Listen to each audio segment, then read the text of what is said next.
welcome and thank you for being here. I am Cesare Senzalari. I am Cesare Senzalari, architect and Inarcassa Foundation counselor. Inarcassa Foundation is taking into 2020 Dubai Expo with an event into the Italian Pavilion, the Urban Renaissance Worker, a project that wants to renew the downtown Boulevard area in Dubai. In this lab, the theme of urban regeneration is put together with the advanced research approach of urban planning, which explains the involvement of ALA architects with the Luminosse Award. In the last years, Italian architects and engineers have made Italian beauty, culture, and innovation known to the entire world. ALA and the Inarcassa Foundation share common objectives, among which the theme of urban redevelopment has always been central, especially to ALA. The De Luminosse Award is an award dedicated to the client and defines itself as an attempt in spreading Italian culture. This award promotes the quality of architecture, starting from the project, the architect and engineer who makes the final result possible. The award, in which ALA and Inarcassa Foundation plays an important role, has been given to very interesting projects in urban regeneration, which have been carried out by Italian professionals both in Italy and abroad. Today, the award is at 12th edition, and I still want to stress the importance of the contractor in the project, and it involves from entrepreneurs and institutions to freelance architects and engineers. The award symbolizes how ALA and Inarcassa Foundation are working together to promote both the role of the engineer and as the main promoter of the project, especially when their sensibility works together with the professional in order to obtain the best results. It is a pleasure now to introduce you to the director of the De Luminosse Award, architect Marcella Gabbiani, who is going to introduce this year's award together with architect Paolo Posarelli and architecture critic Luigi Prestinenza Puglisi, president of Italian Association of Architecture and Criticism. Architect Fabio Grilli, who is IMAR's senior design manager, will tell us his experience with a very important local client. Finally, a round table will then be opened to give room to some more presentation and experience reports, which will to stimulate reflection on the theme of the project and the role of the client. Thank you very much for your attention. Marcella? Well, first of all, I would like to thank Fondazione Inarcassa on behalf of Alas Architetti for hosting the De Luminosse International Prize for commissioning a building in this occasion of the Expo Dubai. Fondazione Inarcassa is a durable partner for Alas Architetti in the aim of the common aim of promoting architects and engineers, Italian ones, especially in their work in Italy and abroad. Before starting presenting the prize, I would like to show you a video that's a few minutes that tells something about where and how the prize take place. It has music too.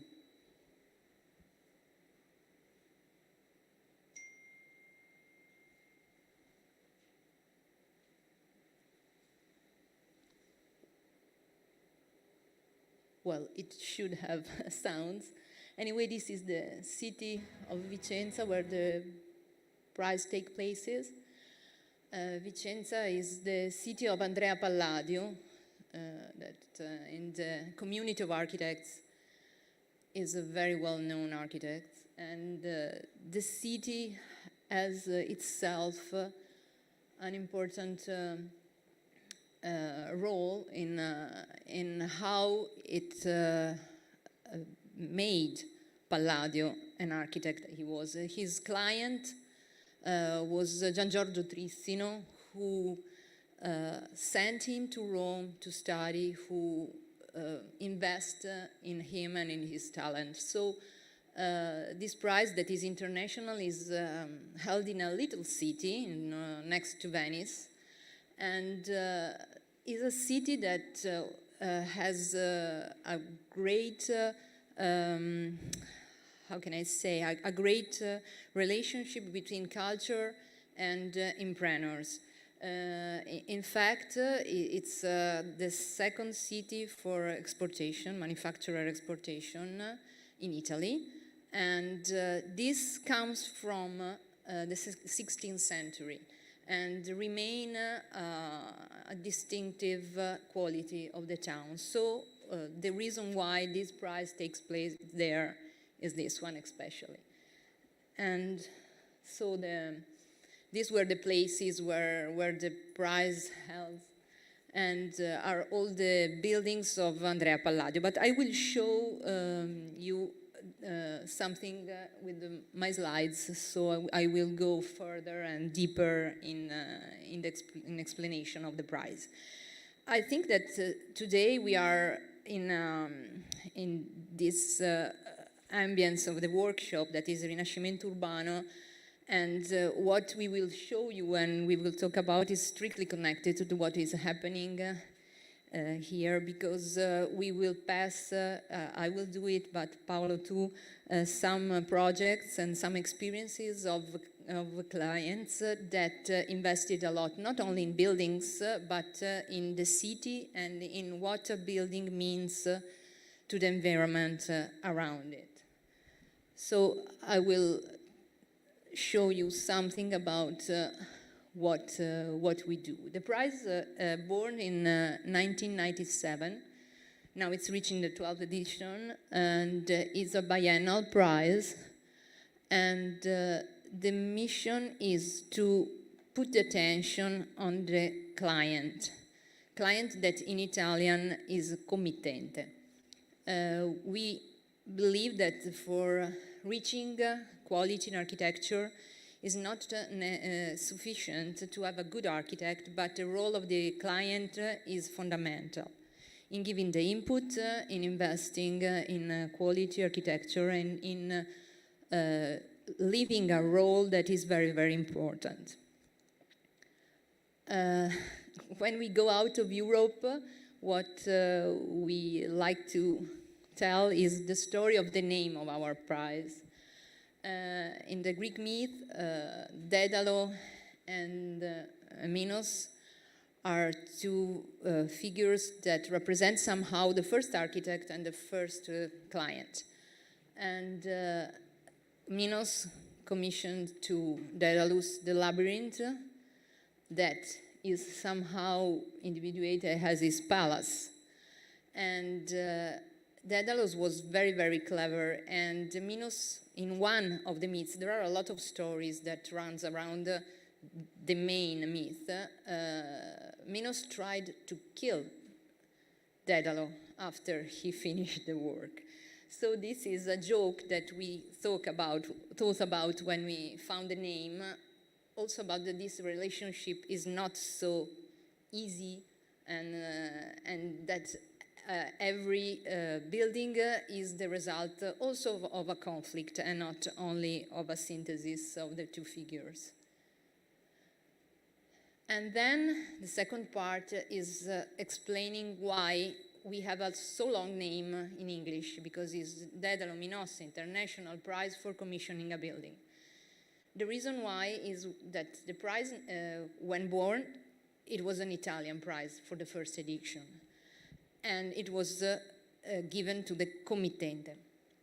In Italian, the word committente means a lot, means something about a role of the client that is not just investing money in a building, but also investing something on himself in the decision and in quality.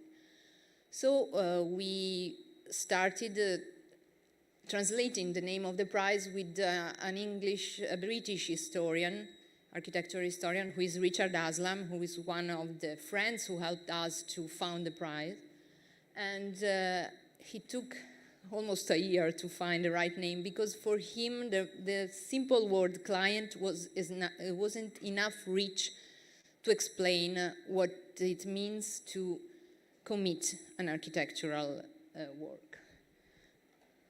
And so we arrived to this name. Sometimes, especially in the United States, it's just translated for clients, architectural clients.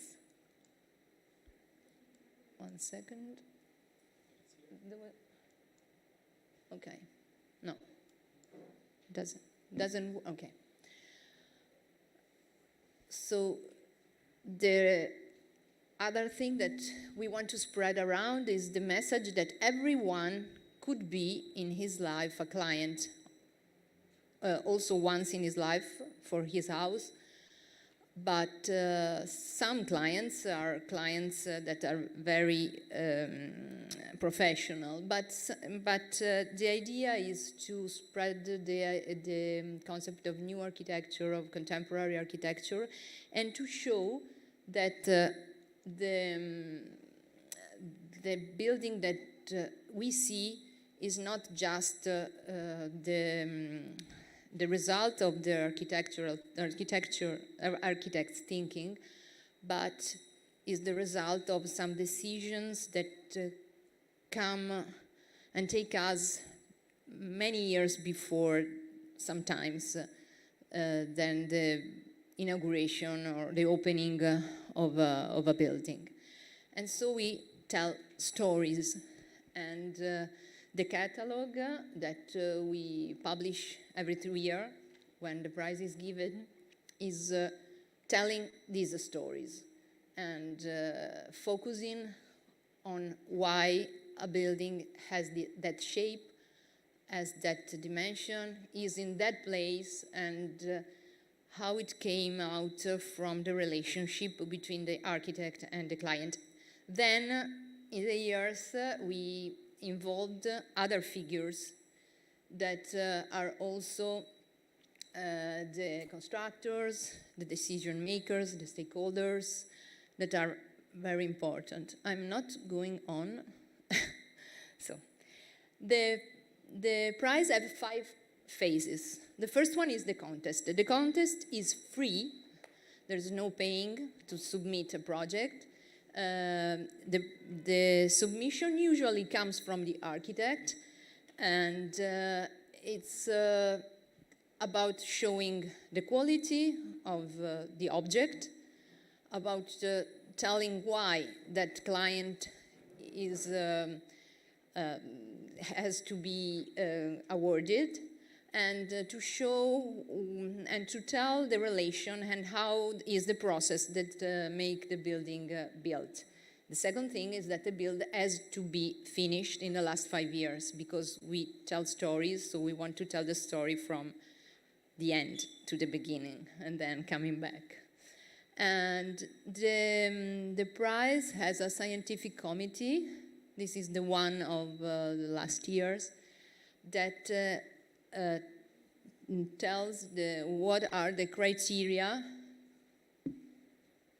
I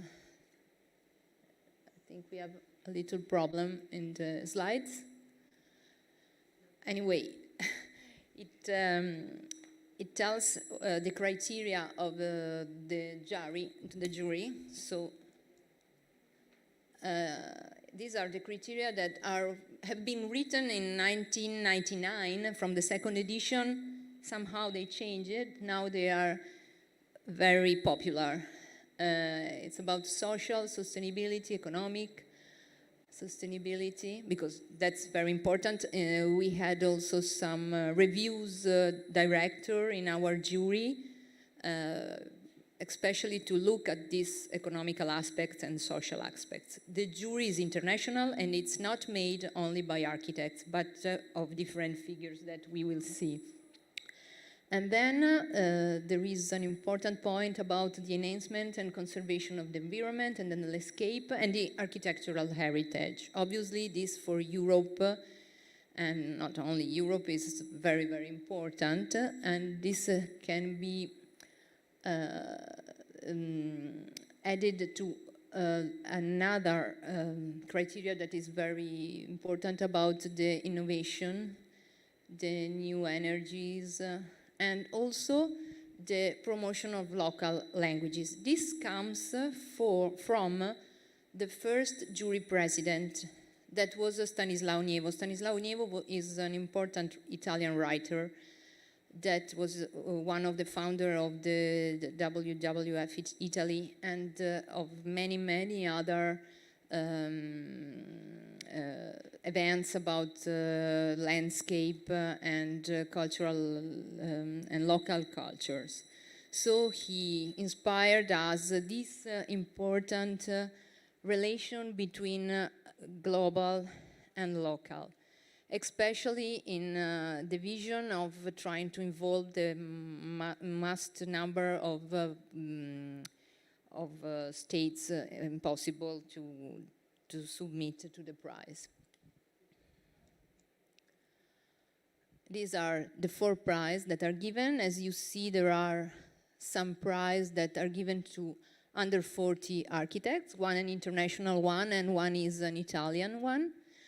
Then we have an international prize that goes to a client of whatever or wherever that have given a chance to an international architect. And then the Alas Architetti Fondazione Inarcassa prize that goes to an international client who engaged an Italian architect.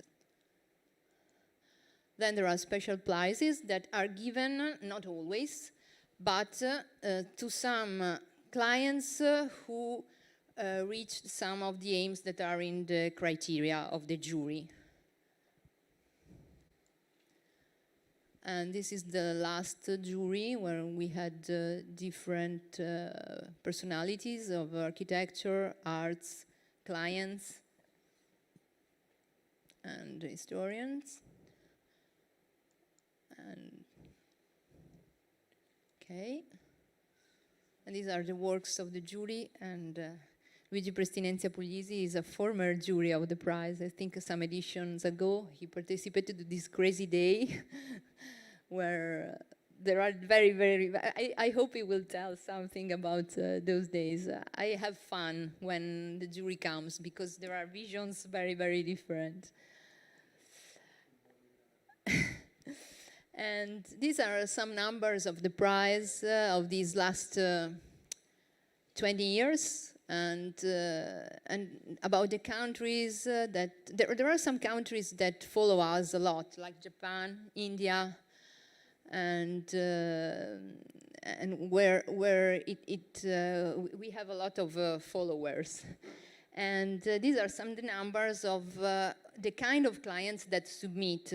So some private, public administration, you can see the numbers, and also the young architects are increasing in the years, under 40 architects that submit their clients. And in that we have very, very interesting stories about some ways of the clients to give a great occasion to young architects, also helping them with the site construction or other ways to improve their career. And in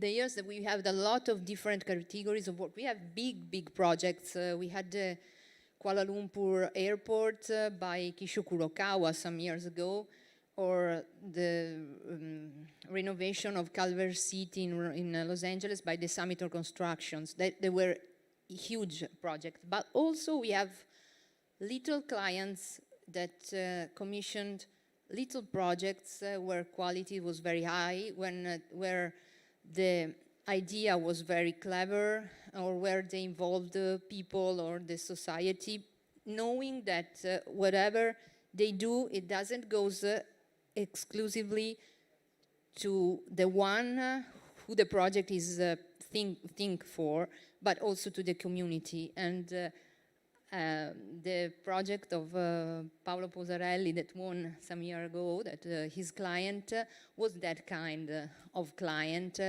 that had a very great attention to the environment, to the place where it took, where the building was, to the city next to what it was, and to the people who the project was thought for. So these are some numbers of the countries and the work categories. And then this is the event. The event takes place in the Teatro Olimpico. It's a kind of night of Oscars where all the clients come and take their prize one after the other. It's a sort of party somehow. It's a very happy, I think, party. There's not much time here to talk about architecture. It's just a celebration of the clients and the architects. And it's a place where people from all over the world comes and take his, it's a plaque. It's the prize is a silver plaque by Bob Norda, and it's just it, but it deserves a trip sometimes a very, very long trip from the other part of the world. Then the selected clients and their works are object of an exhibition that takes place in the Basilica Palladiana, that was the forum of the city. The Basilica is not a church, it's a civic building. It's a kind of building that is common in the northeast of Italy. And here, the works have been shown in a multimedial exhibition. And this is the last one. And these are the images of the previous exhibits that took place in other buildings of the Palladio, because the Basilica was under restoration in the last 10 years. And this is the museum of the city. This is a private building by Andrea Palladio too. And so every time we have to change the exposition, and we are trying to make expositions that are reused for other occasions, not throwing away everything. And then in 2019, we had a new event, that is the Clients Forum. The Clients Forum took place in the 2 weeks of the exhibition in the Basilica. And it's now going to its second edition, trying to be something always alive. The idea is to make the forum going around during the 2 years of the prize, speaking about a lot of topics. Last forum was especially about reuse of the urban spaces, because it's a very important topic in Italy in this moment. So we engaged some city administration, then a restoration association, the producer of building materials, and so on. So we had a week of meetings about different topics on reuse of the urban city. This is the forum that was lasting, was taking, every evening we had some meetings. And so the idea is to increase it much more. And then this is the last part of the prize, is about traveling. It's what we are doing today, because after the main event finished, we start a road show that goes all over Italy, also thanks to Fondazione, and all over the world. We have been in many, many countries, trying to see what's going on in the rest of the world, trying to talk to architects to join the prize, to subscribe, and to try to spread around this message that is about how it's important the debate between different ways of doing architecture, of being clients in different parts of the world, because we were listening this morning the times that it takes for a project to be developed here is very different from the times that it takes in Italy, for example. So the decision makers change a lot all around the world. And these are some images of where we were in Chicago, in South America, and all around. And then came the COVID, and so the roadshow became an online presentation of different points of view, and we decided to do it with architects last year, not with the clients. We did with the clients at the Venice Biennale last October, so we involved clients, architects, but in the meanwhile, during the COVID, we tried to speak with architects, thinking new ways to involve the clients in their work. And these are some short slides about the prize that we gave in the last edition. I just doesn't work. It stopped. Vediamo se andando indietro. Okay, these are some images of the projects, just to have a look of the variety of works that came. This is from Brazil. And this was very interesting because this was a project of concrete, and was interesting to talk with the architects and the client how it was less impact to build with concrete, for example, in this place, than with the wood.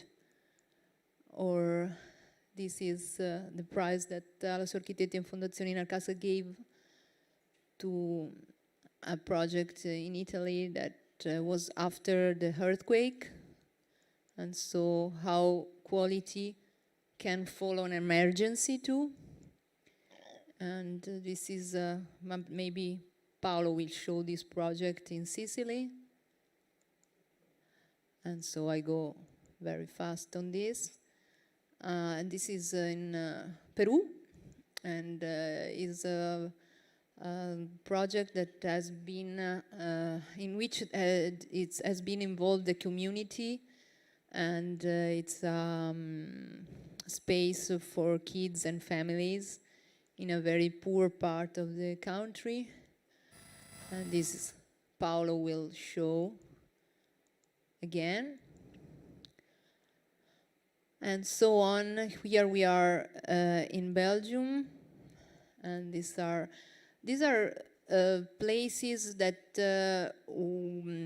have been renewed with an intervention on the old building and an addition of contemporary architecture. This is also an interesting work about a firm and the renovation of an existing building that is still in use for producing. And this is very interesting. It's a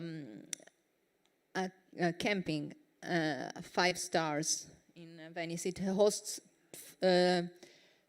25,000 people a year. It's huge, and the interesting thing is that the client call a designer for doing something different than what you usually see in this kind of buildings, and called the Liston.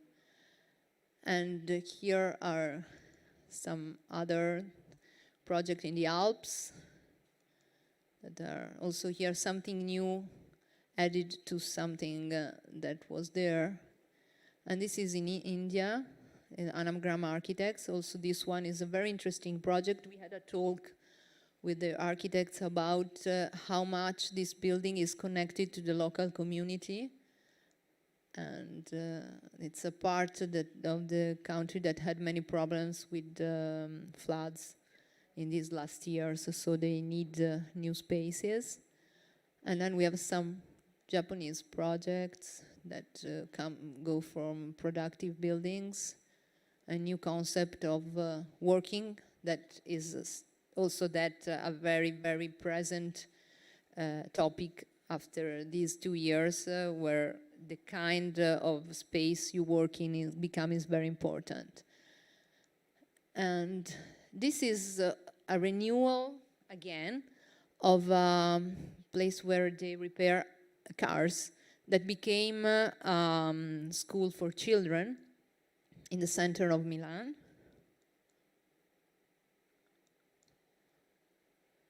Let's see if it goes on.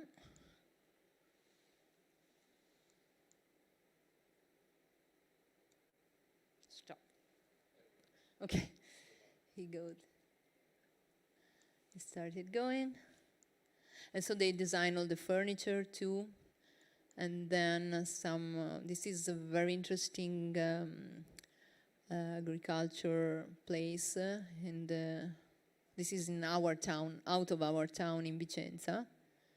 It's all prefabricated building. And this is an interesting reinterpretation of the classic house in Hanoi, that are houses that are very, very long and very, very high, where there's no light. And they found a way to try to open up and have some space, some open space and a better quality of light. This is a project in the Alps that Paolo will show you deeply. And this is a renewal of an important architect library. And it goes to the sensibility of the architect who made this work, not to reinvent this building, but to take it again to his life. This is a cellar, again, wine producer in the Alps. And this is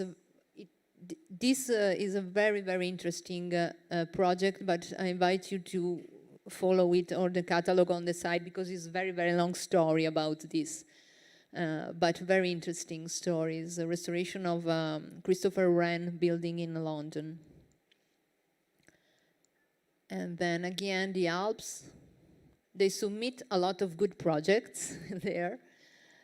And these are other buildings of different kinds of. This is a particular villa in Japan, and here the importance was the relation with the landscape. And this is a public building in Brazil, and this is a foundation for restoration. This is in Switzerland, for restoration of paintings all over the world. And this is the place where the restorator are hosted by this foundation that is doing a lot of interesting works everywhere in Asia, especially in Asia, I think. And then this is a little house in a very, very cold place in Japan. So we have also little objects that submits. So I arrived to the end, and now we are launching the 12th edition. We did it at the Biennale of Venice, and now internationally here for the first time. And the submission of the projects will be from January 2022, and awards ceremony will be in Vicenza in September 2022. And so I just say that I hope to see many architects from abroad coming and to tell their stories in the forum and telling about their clients. So I'm finished, and I think Paolo.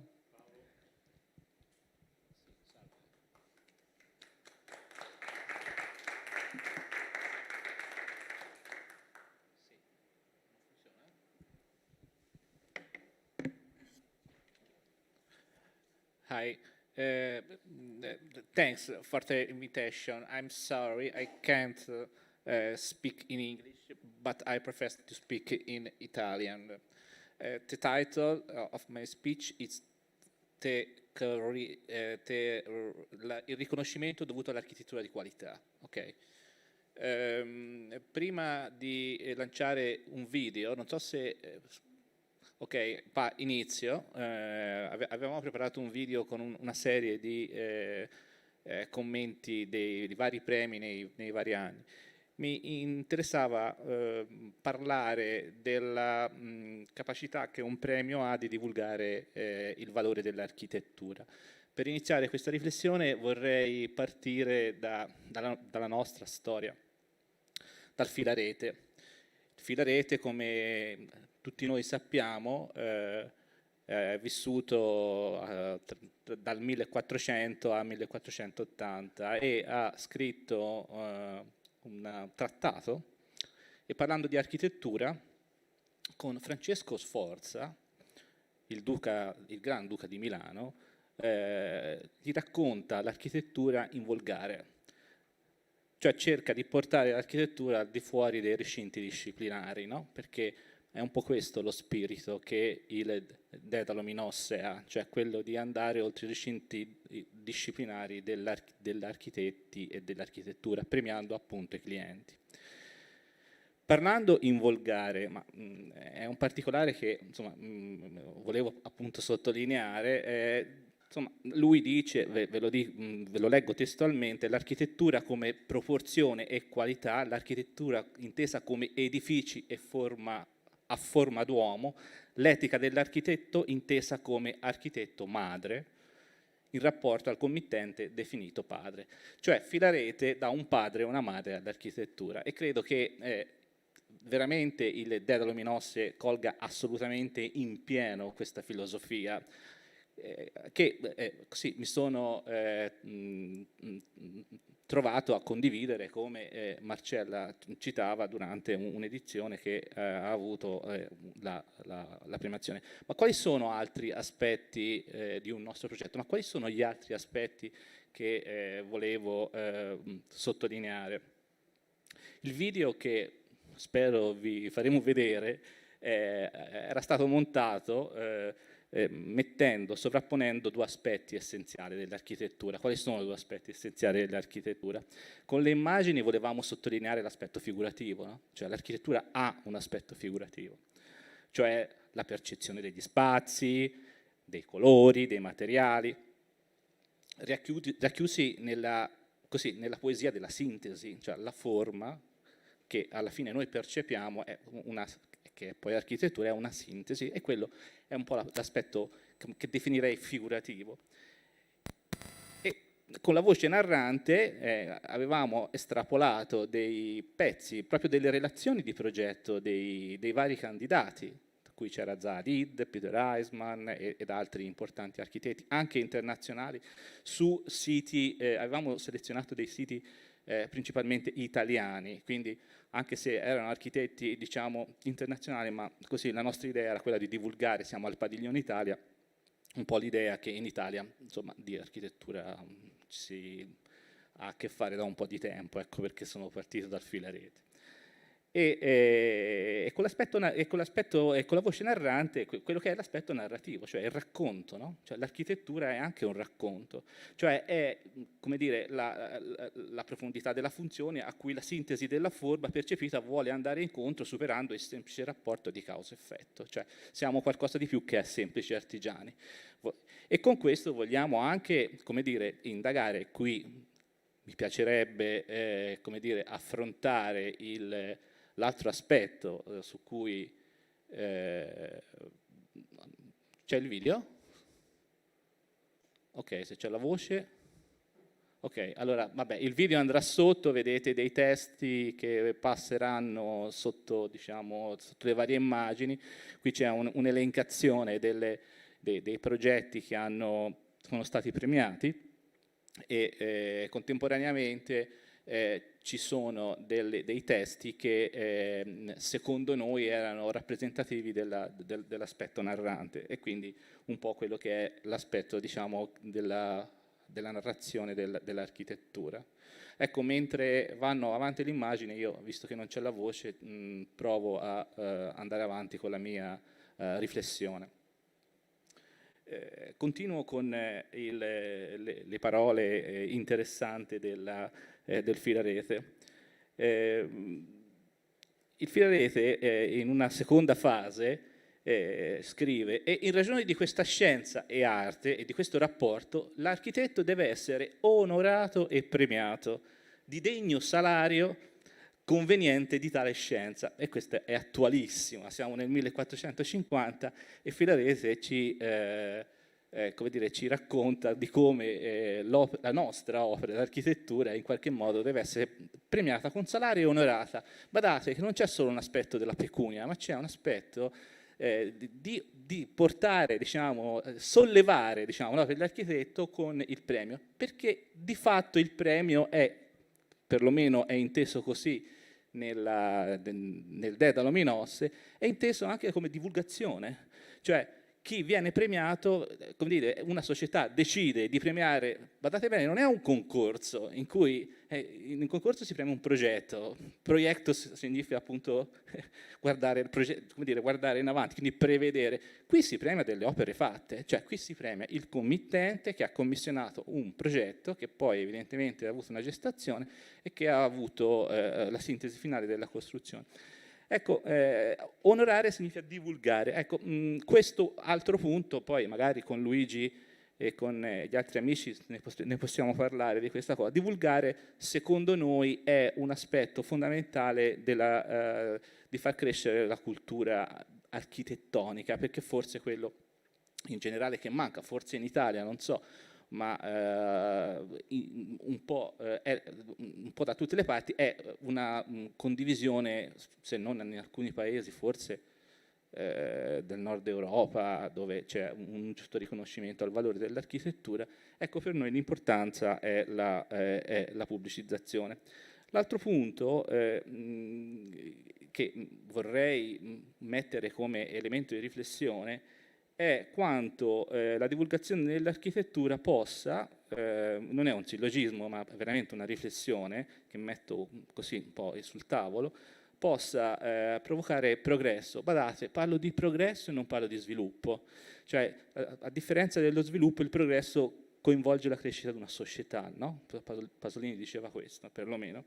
Ecco, ma qual è quel progresso che non, e qui chiudo il mio discorso, ma qual è quel progresso che non prende in considerazione l'innovazione? Cioè, ogni società che intende progredire va verso l'innovazione. Qui siamo in Expo, si parla di innovazione, molto probabilmente da circa 10 anni, ma negli ultimi 3 o 4 anni questo elemento è diventato molto più cogente. Forse il sistema di risposta e di sviluppo e di innovazione legata al progresso non certamente sarà quella che abbiamo pensato finora. Ed è infatti qui che sostanzialmente non si può prendere in considerazione tutti quelli che sono gli eventi e le circostanze che hanno portato un po' al tema dell'Expo, ovvero il tema del cambiamento climatico e tutto quello che ne consegue. Quindi, a conclusione di questa breve riflessione,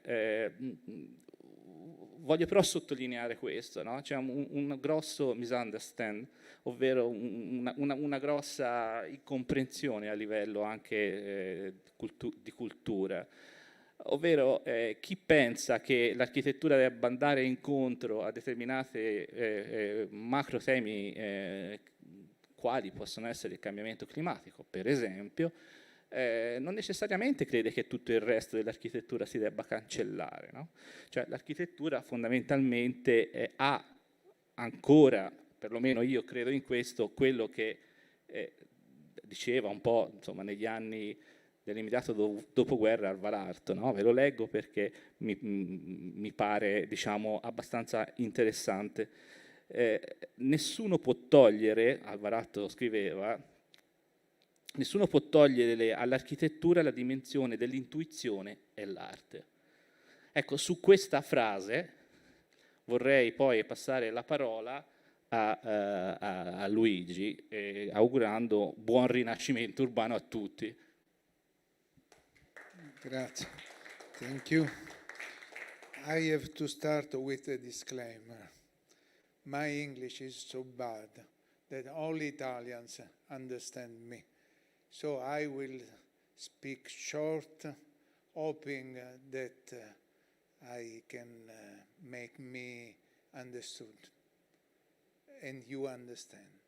The first idea, is that Daedalo Minose is a worldwide prize, but I think that the real target is Italy. Why? Because in Italy we have the problem of the problems are the clients. And this is a problem with which we have to deal. But the problem in reality is not the clients, is bureaucracy, red tape. If we want to make a plan, if you want to proceed with a plan, we have to lose so much time with bureaucracy that at the end, the more important thing is how to deal with bureaucracy and not how to deal with quality. So quality is a second thought, a third thought in making a project, in making a design. The first problem is bureaucracy. We have to deal with this problem, but at the same time, we have to promote good architecture. And so the goal of Premio Daedalo Minose is, notwithstanding bureaucracy, we have to say thank you to the clients that promote quality. And I think that this prize is very effective in doing this. And I think it is perhaps the only prize in the world that give a prize to the clients. And this is an interesting paradox. The place in the world that in which clients are not so open to good architecture as Italy gives prize to good clients.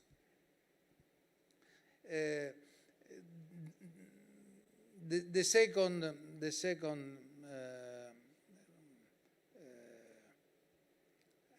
idea with which I want to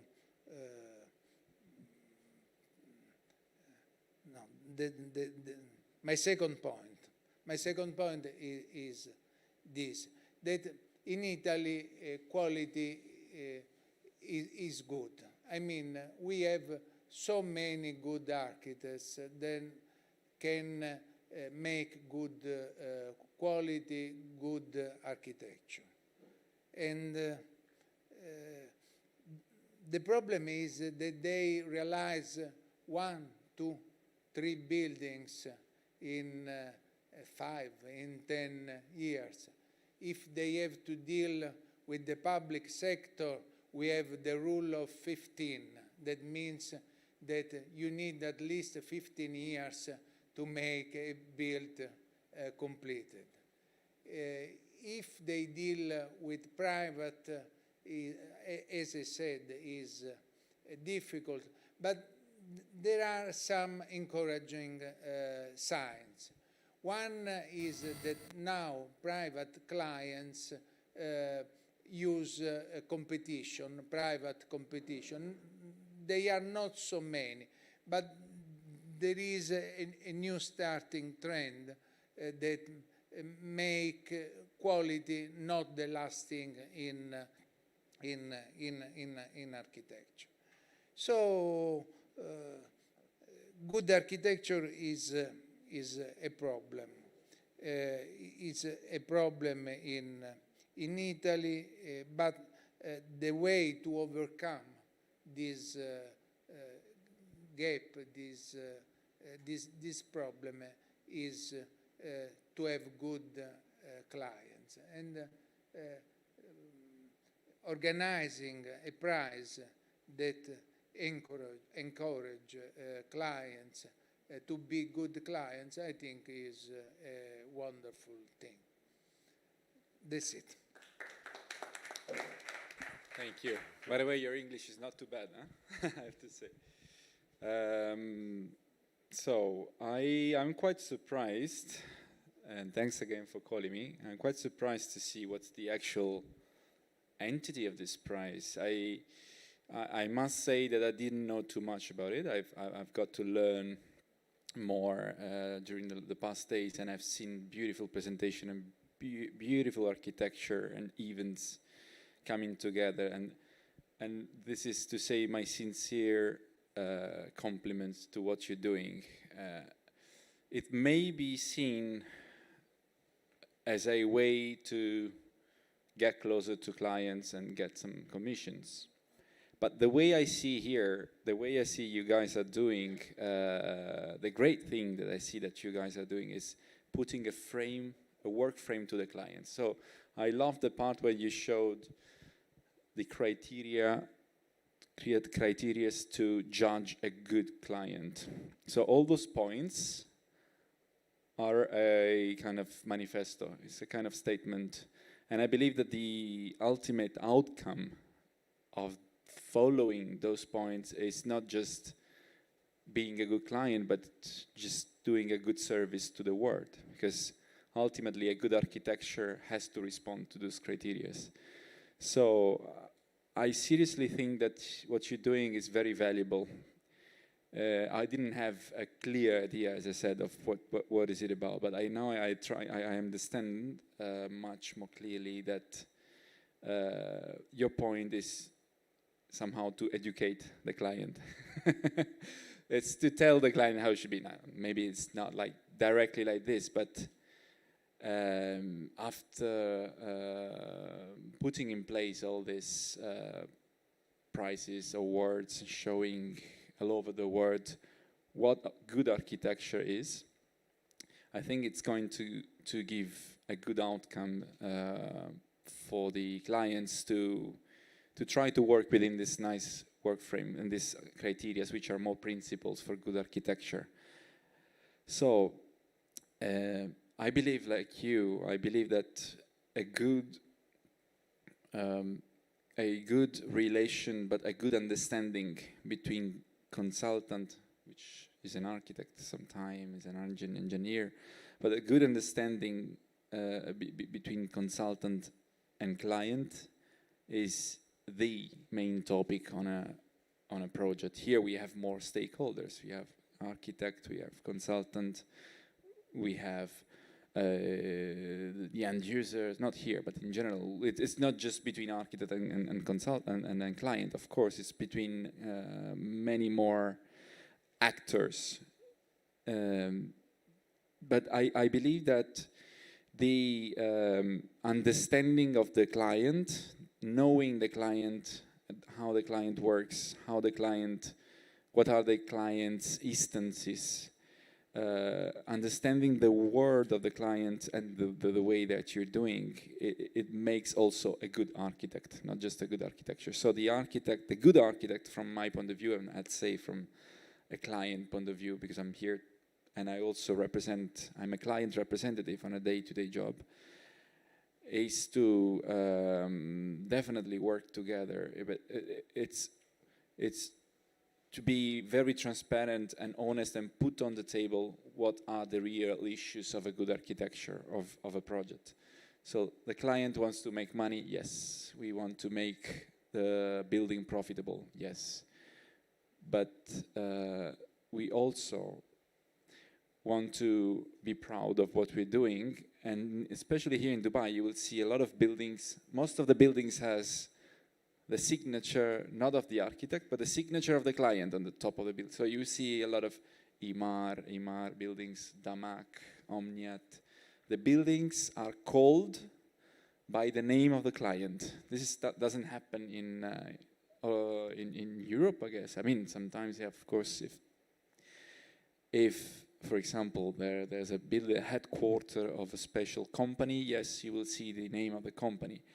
But here, for example, Imar does a tower, residential tower, that's maybe designed by Foster, but at the end you will see Imar on top of because the client here has a social responsibility that's very high. Why I'm saying that? In this part of the world, there is not such a great structure of like we have in Italy, such as all the committents, the beauty commission, all the urbanistic commissions, the municipality. That somehow is a good thing to have. It kind of make the work of architect little constraints. We have many constraints in Italy, yes, but those constraints sometimes are there because we don't let the client do whatever they want. Here is different. Here we can do whatever we want somehow. Here we have very big lands. We have maybe a height restriction, but then sometime we could build very dense cities without putting parks if we wanted to. So there is not a very strong work frame for clients such as big clients such as Imar, developers like Imar. So the regulations are a little fluffy. They are easy to get around. So what is the social responsibility of the clients, a client such as Imar? To provide quality even when it's not officially required. This is something very hard to do because we look at profitability. But we also know that, as it was said this morning, that what we're doing is for next generations. And it's a true thing here because there is a big competition between developers and between clients.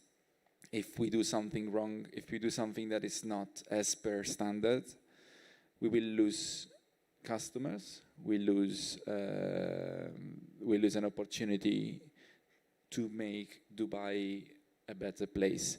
This is always in the mind of clients here. They want to give a strong imprinting to this place every time they do anything. For example, downtown Dubai has a huge boulevard, and that's a public space. But nobody asked Imar to make a public space there. Nobody asked Imar to make the footpath of 5, 7 meters, 8 meters. So the idea, it was to make a good place. It was to make an intervention that probably in European countries is done by the public administration.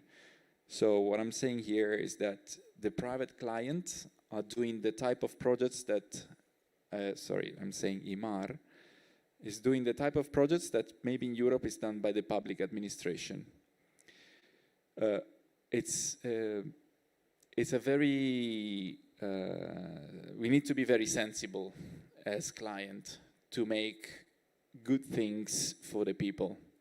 We are trying to be, and I have to say that Imar has a very high standards, even compared to other clients.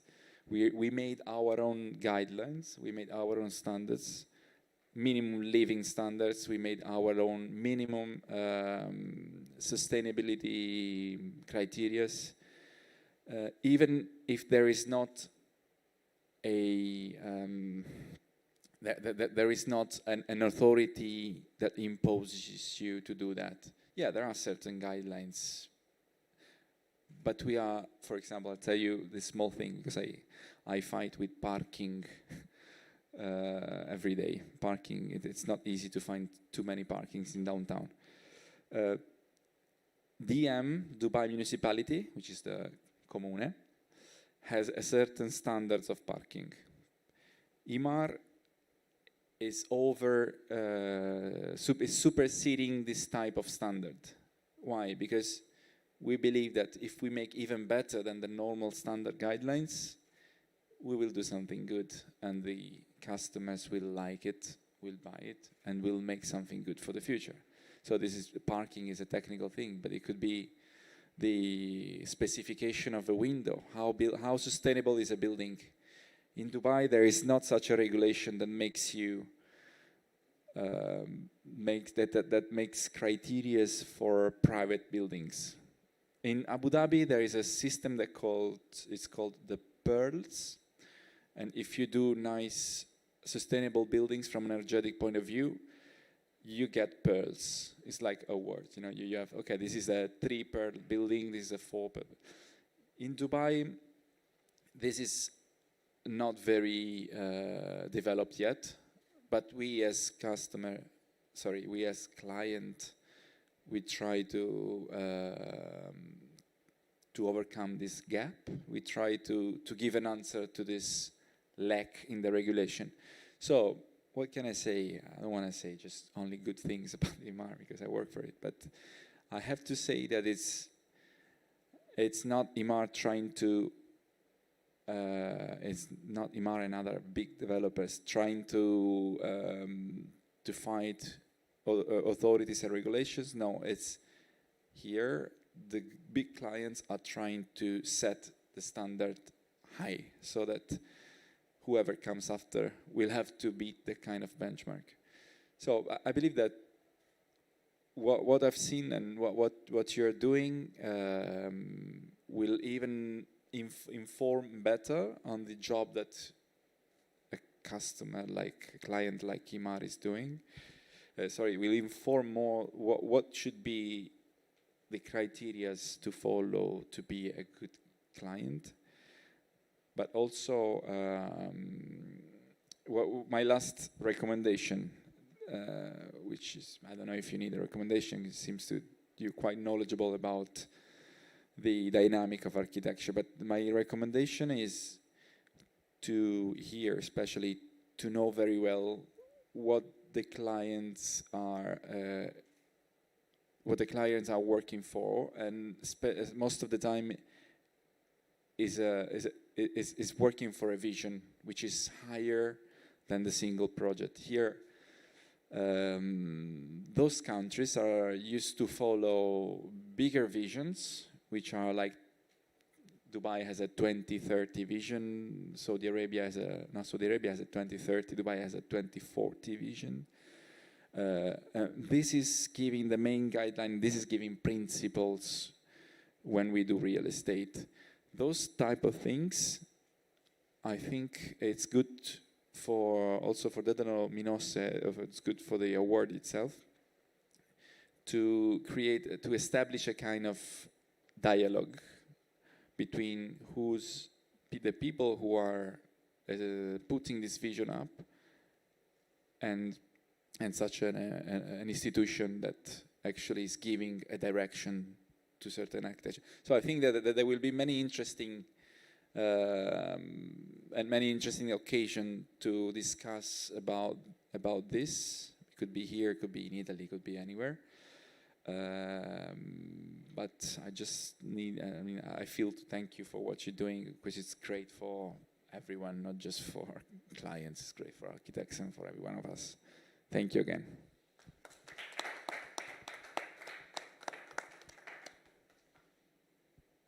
I will start. I have a lot of things to say. I will start from the last one you say, if I can, about how to know the client's context. And that is the difficult part for us, because usually architects submit their clients And sometimes very good projects don't reach the prize because the architect is not able to describe his client. And that's a problem. Sometimes we see very, very nice things. We ask for further materials, but some of them are more engaged with the quality of the design, the quality of the construction, and they just submit for that reason. So that's a very important part. The role of the architect who writes about his clients is very, very important because he has two ways to do it: describing the client and describing the relationship. So when the rules are out, we ask to talk about economic issues, what was the idea of the client, what was the aim of the client, the business plan, and to see if it works, obviously, but also to see what other aspects and how the client managed the commission and how he gave the role to the architect or to other figures. And that's a real important point, in fact, that you say. And then there are other things that I found very interesting is, are two, especially. The name of the client, all the buildings we have in Italy, the historical ones, that don't have the name of the architects, or our palace and villas have the name of the clients on it. So, so that's really true. And about the criteria, it could be, the criteria are on the rule. When we publish the rule to apply to the prize, the client or the architect find those criteria. It could be interesting to start something about doing some guidelines for architects. Maybe could be a project that we could work on, a manifesto or something that if someone have the prize somehow followed something that is a choice. It's not something that the laws made them to follow, but it's a choice to do something better than what laws says. For example, one of the criteria is about the design for all, and the Italian law about disability gives some things that you have to do, but doing design for all is going over this, is doing something that is for everyone, is for children, for elderly, for families, for all the people. So it's looking something over. And I think that this idea is about culture that can add to also to the economy, the business plan can give something more, especially in these years. And so it could be interesting for us to think about this transforming maybe these criteria in guidelines. And the last thing is about what you said, why that the prize took place in Italy or the bureaucracy is the truth, because when the prize born in 1997, I was not there, but they tell me the story that were some architects of Palazzo Architetti always complaining about clients, about bureaucracy, and then they look one each other and say that they are, as architects, we are condemned to be positive. So we have to transform this to something good, and we try to make this prize to sensibilize clients,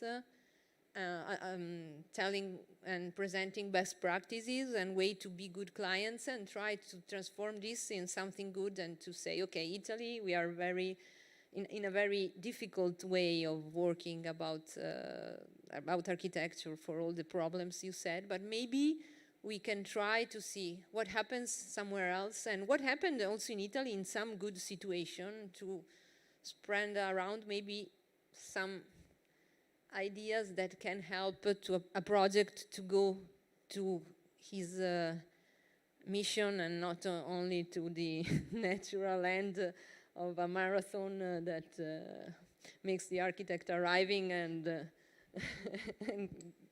and going down on the carpet. Okay, so that was, I don't know if someone else wants to say something. From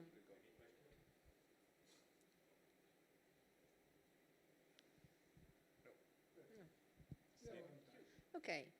So thank you very much, architects, engineers, subscribe your clients, and thank you to Fondazione Inarcassa. Hoping. In the next event, Prime, there is the present of a client Arab client.